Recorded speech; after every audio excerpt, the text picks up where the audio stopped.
రెండు పత్రికలను, ఈ రెండు సంస్థలను నిషేధించాలి, బహిష్కరించాలని చెప్పి ఈ సందర్భంగా బీసీ సమాజానికి పిలుపునిస్తున్నాను. బీసీ ఉద్యమానికి మద్దతు ఇచ్చే వార్తాపత్రికలు, మీడియా సంస్థలు అనేక రకాలుగా ఉన్నాయి.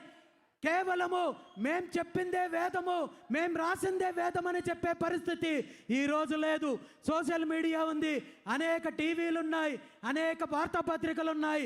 వీళ్ళందరి ద్వారా బీసీల యొక్క న్యాయమైన డిమాండ్లకు వీళ్ళ మద్దతుతో మనం ముందుకెళ్ళినట్టయితే ఖచ్చితంగా భవిష్యత్తులో అధికారం మనకు వస్తుంది అనే విషయాన్ని ఈ సందర్భంగా తెలియజేస్తున్నాను. మరీ ముఖ్యంగా ఈ రెండు పార్టీల్లో ఉన్న బీసీ నాయకులు కూడా ఒక్కసారి ఆలోచించాలని చెప్పి ఈ సందర్భంగా నేను కోరుకుంటున్నారు.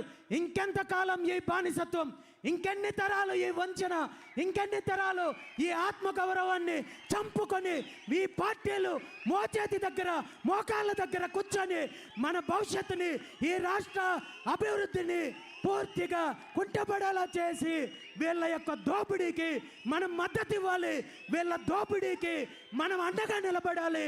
ఇప్పటికైనా మనం మారాల్సిన అవసరము, చారిత్రాత్మకమైన అవసరం ఉంది. మీరందరూ కూడా ఆలోచించాలని చెప్పి ఈ సందర్భంగా ఈ దోపిడీ పార్టీల్లో ఉంటున్న బీసీ నాయకులను కోరుకుంటున్నాను.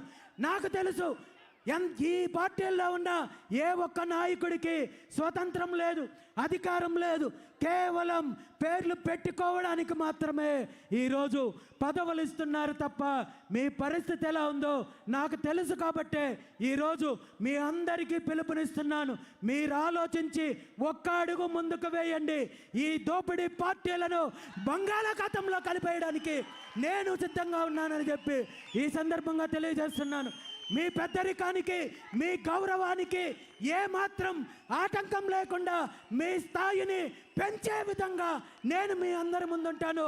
నాలో ఏవైనా, నా నిర్ణయాల్లో ఏవైనా లోటుపాట్లుంటే, తప్పులుంటే మీరు దీన్ని గుర్తించినట్టయితే సరిదిద్దుకోవడానికి నేను సిద్ధంగా ఉన్నాను.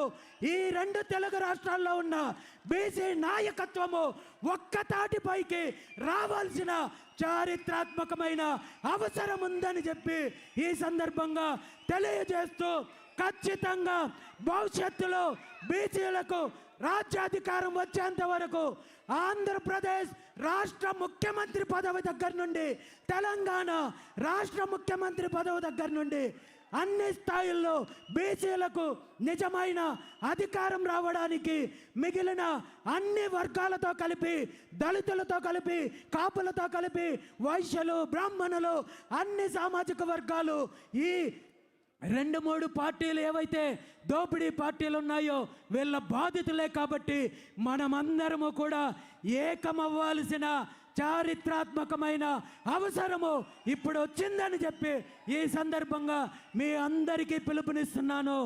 ఎందుకంటే ఈ పార్టీల వల్ల, వీళ్ళ దోపిడీ వల్ల, వీళ్ళ వంచనకి గురవుతున్నది ప్రధానంగా బీసీలు అయినప్పటికీ కూడా మిగిలిన సామాజిక వర్గాలను కూడా వీళ్ళు ఇలాగే వాడుకుంటున్నారు.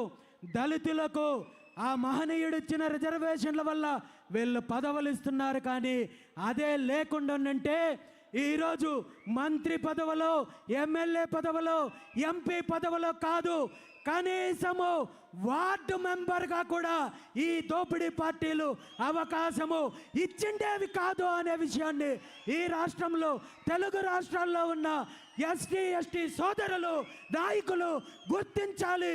ఇప్పటి వరకు 79 సంవత్సరాల నుండి రిజర్వేషన్లు అనుభవిస్తున్నప్పటికీ కూడా దళితులను కేవలము వీళ్ళ చెప్పు చేతుల్లో పెట్టుకొని బానిసత్వంతో వాడుకుంటున్నారు తప్ప అధికారం లేదు, అభివృద్ధి లేదు. కాబట్టి దళితుల్లో చైతన్యం రావాల్సిన అవసరం ఉంది.